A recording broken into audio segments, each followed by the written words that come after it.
கல்யாணம் பண்ணி 3 வருஷம் வந்து குழந்தை வேண்டான்னு 2 பேரும் நாங்கள் முடிவு பண்ணிச்சோம். 3 வருஷத்துக்கு. ஏன்னா காதலிக்கிற 7 வருஷமும் நாங்கள் எங்கேயுமே சேர்ந்து சுத்தினது இல்லை. அதனால தான் இந்த சினிமாவில் அதை வந்து மறைச்சு வைக்க முடிஞ்சிச்சு. எங்கேயுமே எங்களை ஜோடியாக பார்த்துருக்கவே முடியாது.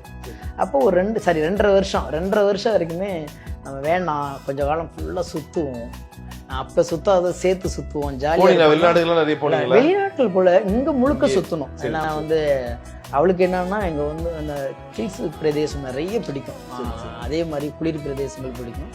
அந்த மாதிரி இடங்கள் நானே டிரைவர் அவரே வழிநடத்துலங்கிற மாதிரி 2 பேரும் தான் அப்படி சுற்றணும் அந்த 2 வருஷம். ஏன்னா எங்கள் வாழ்க்கையை நாங்கள் திருப்தியாக வாழ்கிறதுக்காண்டி 2 வருஷம் நாங்கள் அதுக்கான முயற்சி இல்லை, இறங்கவே இல்லை ஓப்பனாக சொல்லப்போம். இப்போ ஆனால் எல்லாரும் வெளியில் என்ன நினச்சிட்டாங்கன்னா இவங்களுக்கு சீக்கிரம் ஒரு குழந்தை பிறக்கணும் அப்படின்னு நினச்சிக்கிட்டு இருந்தாங்க இல்லையா. அதை நாங்கள் வந்து சொல்லும் பொழுது அவங்க பிரார்த்தனை நம்பவே மாட்டேங்க. இன்னைக்கு காலையில் திருச்சியிலேருந்து சொன்னாங்கம்மா,